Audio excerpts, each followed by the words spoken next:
हम पेरियार रामास्वामी नायकर के वंशज हैं, हम ईश्वर की सत्ता में विश्वास नहीं करते।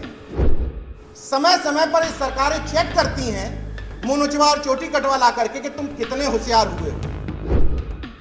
तुम्हारे मुद्दे अभी भी पाखंड, अंधविश्वास, पोंगापंथी, ढोंग, पौराणिक पात्र, काल्पनिक चरित्र ही हैं, या अभी भी तुम अपनी हिस्सेदारी चाहते हो, रोजगार चाहते हो?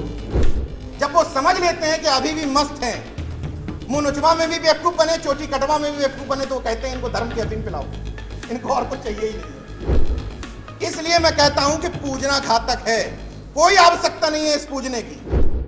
मुझ जैसे व्यक्ति को आपने उद्घाटनकर्ता बना दिया, मेरे लिए बहुत बड़े सम्मान की बात है। क्यों? पता है आप लोग जो लोग हैं वो लोग हैं जिन लोगों से इस देश का संविधान लिखवाया गया। संविधान जब लिखवाने की बात हुई या संविधान की प्रारूप समिति का अध्यक्ष बनाने की बात हुई, तो कोई ब्यूरोक्रेट्स, कोई नेता सामने नहीं आया, एक एडवोकेट सामने आया, एक बैरिस्टर सामने आया जो विदेश में तमाम ऐसी डिग्रियां हासिल करके आया था उस समय देश में उसके बराबर डिग्रियां नहीं थी। इसलिए मैं आप सब लोगों को देख करके इतना खुश होता हूं, क्योंकि मौजूदा वक्त हालात में पत्रकार, अधिवक्ता, सामाजिक कार्यकर्ता, लेखक और प्रोफेसर, ये चार लोग एक साथ आ जाएं, किसी भी तानाशाही सत्ता की चूल्हे हिल जाएंगी। फैक्ट बता रहा हूं। इसलिए मैं हर जिले में जहां जहां मुझे बुलाया जाता है, कल हम और लक्ष्मण भाई अयोध्या में थे फूलन देवी की शहादत दिवस पर कार्यक्रम के उपलक्ष्य में, वहां भी मैंने कहा कि आप नकारे नेताओं को कोसने से, तानाशाही सत्ताओं को कोसने से ज्यादा समय इसमें बर्बाद करिए कि हम अपने घरों में कितने अधिवक्ता पैदा कर रहे हैं, हम अपने घरों में कितने लेखक पैदा कर रहे हैं, हम इतने घरों में कितने पत्रकार पैदा कर रहे हैं। क्योंकि समस्याओं में सामने यही आते हैं। प्रोफेसर रतन लाल के साथ जब हुआ, देखिए लड़ने वाला कौन, बोलने वाला कौन? एक प्रोफेसर, और उस प्रोफेसर के लिए लड़ने वाला कौन? अधिवक्ता।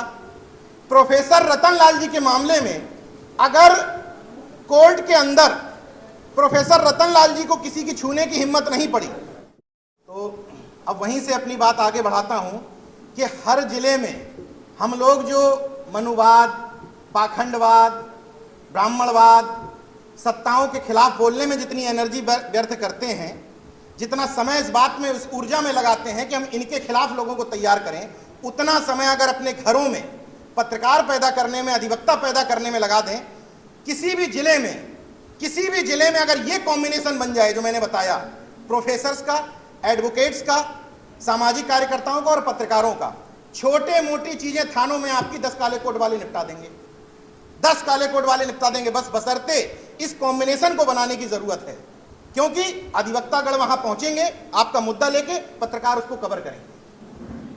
आपको किसी नकारे नेता की तरफ देखने की जरूरत नहीं पड़ेगी। जब मैं फिर से बात दोहरा रहा हूं कि जब संविधान बनाने की बात आई, तो क्यों प्रारूप समिति का अध्यक्ष एक एडवोकेट को बनाया गया?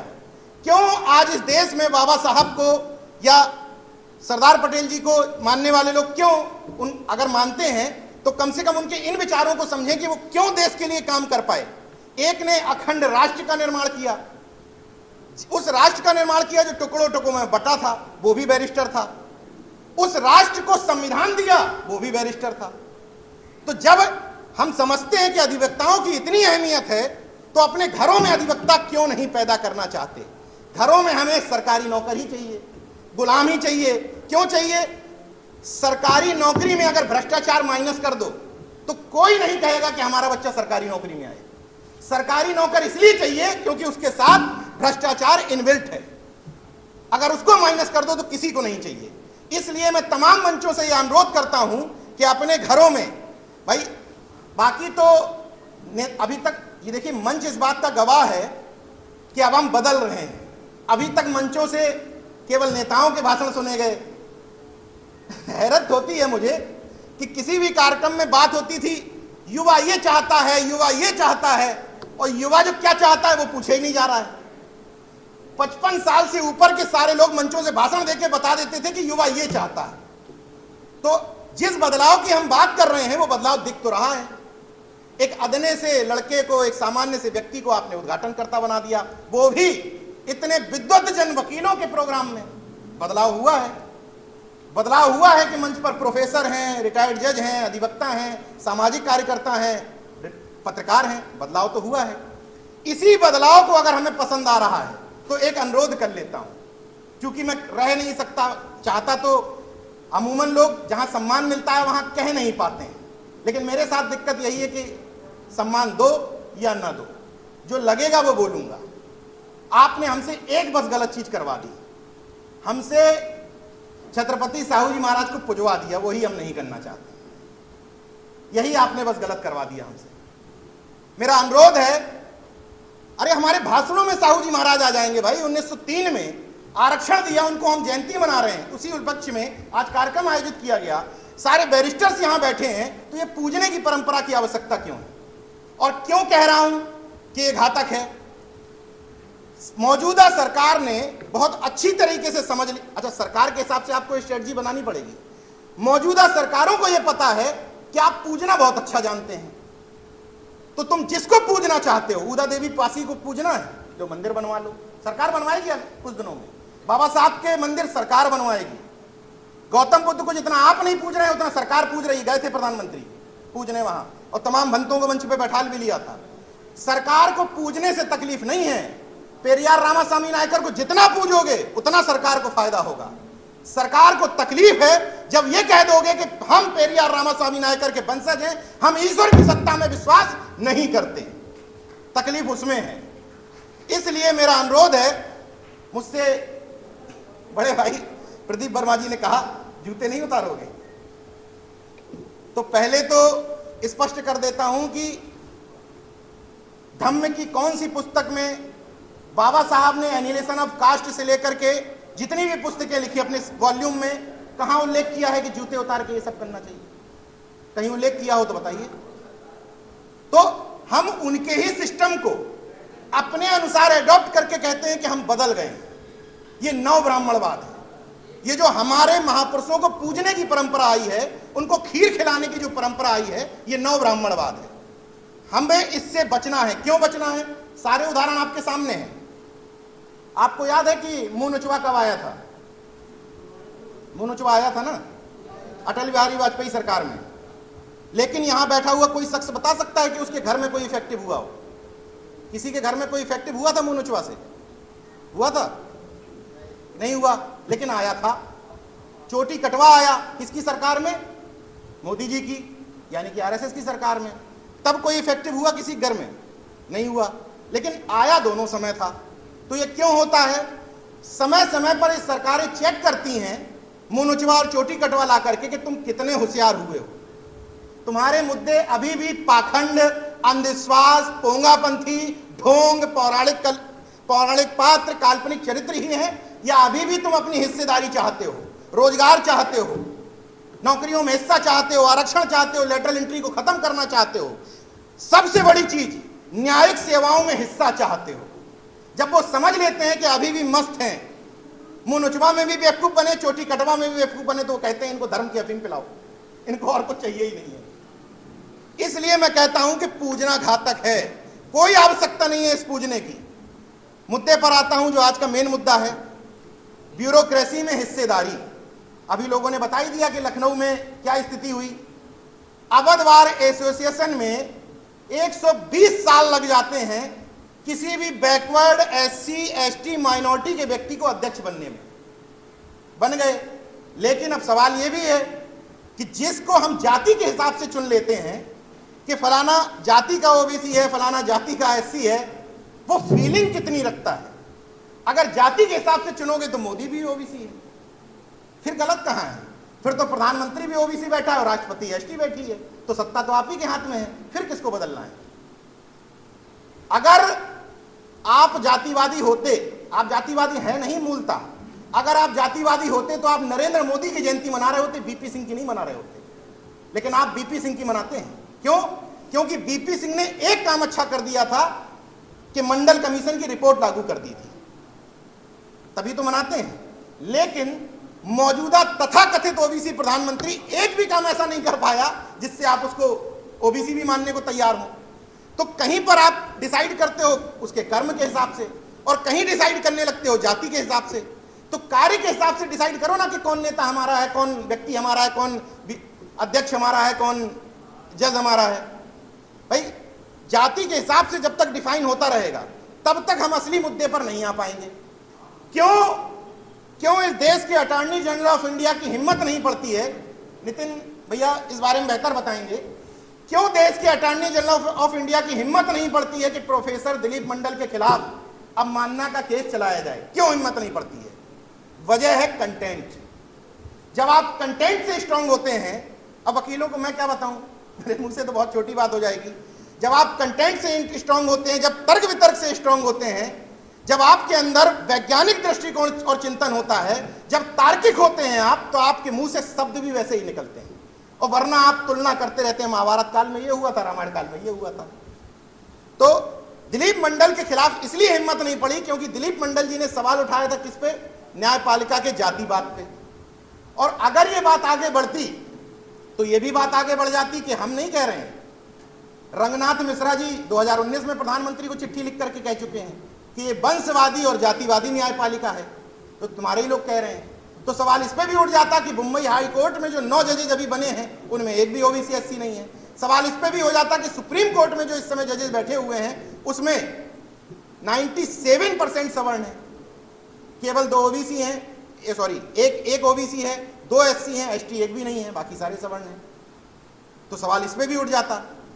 इसलिए सरकार या ये तानाशाह उन बातों पे नहीं जाना चाहते जहां पता होता है कि आपके पास कंटेंट मौजूद है।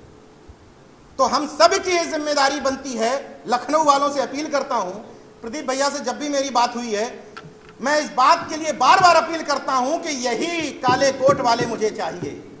यही थिंक टैंक की जरूरत है इस लखनऊ में कि किसी भी व्यक्ति के साथ गलत हो तो ये लोग उसके सुरक्षा कवच के रूप में उसको घेर के खड़े हो जाएं। जैसे रतन लाल जी की गाड़ी को घेर के खड़े हो गए थे दिल्ली में एडवोकेट्स कि हिम्मत हो तो हाथ लगा के दिखाओ।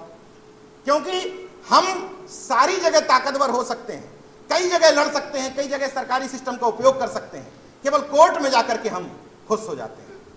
वहां हमारी कहानी गड़बड़ हो जाती है क्योंकि हमारे लोग ही नहीं हैं। हैरत की बात देखिए कि हमारे पास खुशी होती है इस तरह के कार्यक्रमों में देख करके एडवोकेट्स कितने हैं, लेकिन जब लड़ने की बात आती है, किसी मुद्दे की बात आती है, तो गायब हो जाते हैं। कहां चले जाते हैं वही सारे एडवोकेट्स भाई? तो इसी तरीके से कॉम्बिनेशन जैसा दिल्ली में है, लखनऊ में बनाने की जरूरत है। एक दूसरे की तकलीफों को देखने की जरूरत है। अधिवक्ताओं की एकता महज चुनाव तक सीमित न रहे, उनकी भूमिकाएं चुनाव से आगे बढ़कर भी बहुत हैं। एक आपके सामने वाकया बता देता हूं, नहीं इस तरह की बात करनी चाहिए लेकिन जरूरी है, ओपन सब कुछ बात क्लियर रहनी चाहिए। हाई कोर्ट इलाहाबाद में, वो लखनऊ खंडपीठ में सरदार पटेल की मूर्ति का विवाद हुआ, सबको पता है, तस्वीर हटाई गई थी वहां से। काफी लोगों के फोन मुझे आए। अब मैंने कहा कि भाई 4-6 लोग इकट्ठा होकर के बोल दीजिए तो मैं विनीत यादव को भेज देता हूं, रिकॉर्ड कर लेगा। अब किसी ने हमसे कहा कि नीरज भाई बहुत मजबूत लोग हैं, इनके खिलाफ मत बनाइए। किसी ने कहा कि हमें चुनाव लड़ना है इसलिए ना बनाइए, मैनेज करके चलना पड़ता है, इन्हीं की संख्या ज्यादा है। किसी ने कहा कि वो ठीक नहीं रहेगा, फलाने चुनाव में उन्होंने हमारा सपोर्ट किया था इसलिए ठीक नहीं रहेगा। फिर होते होते जब हमने पूरा डिसाइड कर लिया कि नहीं हम तो इस बात पे सवाल उठाएंगे, तब 20-25 लोग खड़े हुए और उस बात पे सवाल उठा। लेकिन आज भी अवध बार एसोसिएशन का अध्यक्ष ओबीसी है कहने के लिए। आज भी 3 जस्टिस की मौजूदगी में जिस सरदार पटेल की फोटो का अनावरण किया गया था, वो आज भी अवध बार एसोसिएशन के लाइब्रेरी हॉल में लग नहीं पाई, जबकि सरदार पटेल खुद बैरिस्टर थे। लॉजिक ये दिया गया कि वहां पर केवल उनकी पुराने अधिवक्ताओं की लगती है जो बार एसोसिएशन में से कभी जुड़े रहे हों। तो फिर उस सभागार का नाम क्या है? मालवीय सभागार। क्या मदन मोहन मालवीय बैरिस्टर थे क्या? विवेकानंद की वहां लगी स्टैच्यू सबको पता होगा, क्या विवेकानंद बैरिस्टर थे? लेकिन सरदार पटेल की नहीं लगेगी। अच्छा हुआ, मैं तो कहता हूं अच्छा हुआ, जिन जातियों को तथा कथित क्षत्रियों को यह घमंड हो जाता है कि सरकार हमारे हिसाब से चल रही है, इस सरकार बीच बीच में उनकी हैसियत बताती रहे तो ठीक है। बराबरी से सबको सोटा पड़ता रहे तो ठीक है, गलतफहमी बीच में दूर हो जाती है। मैं तो बीजेपी की ये देन मानता हूं, धन्यवाद देता हूं कि दोबारा बीजेपी आ गई। कम से कम भाई को भाई का एहसास तो हो गया। बराबरी से सबको सोटा पड़ रहा है तो आज सब भाइयों को एक दूसरे की याद आ रही है, वरना भाई अलग अलग छिटके घूम रहे थे। हम अपनी अकड़ में, तुम अपनी अकड़ में, हमारी सरकार है, वो कहते थे हमारी सरकार है। अब भाई बीजेपी और हम सब के बीच में, लक्ष्मण जी कहीं भी बोलते हैं, हम भी कहीं, या नितिन मेश्राम जी, हम सब के बीच में एक टाई अप है बहुत अच्छा। समय का ये आ गया, 1 मिनट में निपटा दूंगा। हम सब के बीच में एक टाई अप है बीजेपी से कि हम जो बोलेंगे थ्योरी में, बीजेपी उसको प्रैक्टिकल में करेगी ताकि आपको समझ में आ जाए। जितनी बात हम कह रहे हैं वो प्रैक्टिकल करती है कि नहीं सामने, तो आपको समझ में आ जाती है। बात खत्म करूंगा। हम सब की जरूरत है लखनऊ के लिए इस थिंक टैंक को बनाने की। इसी तरीके से कार्यक्रमों में मुझे ये काले कोट बार बार नजर आते रहें, इसके लिए बहुत गुजारिश करूंगा आप लोगों से। पत्रकारों की, अधिवक्ताओं की, सामाजिक कार्यकर्ताओं की, लेखक और प्रोफेसरों की एक जमात मुझे चाहिए। यही क्रांति और बदलाव ला सकती है। नकारे नेता और ब्यूरोक्रेट्स केवल ट्रांसफर, पोस्टिंग और पद के लिए। अंतिम लाइनों के साथ बात खत्म कर दूंगा। जरा सा कतरा कहीं अजगर उभरता है तो समंदर के लहजे में ही बात करता है। जरा सा कतरा कहीं अजगर उभरता है तो समंदर के लहजे में ही बात करता है। हवाओं के दिए कब के बुझ गए होते, कोई तो है जो हवाओं के पथ पर कतरता है। और सराफतों की इन सरकारों में अहमियत ही नहीं, किसी का कुछ ना बिगाड़ो तो कौन डरता है।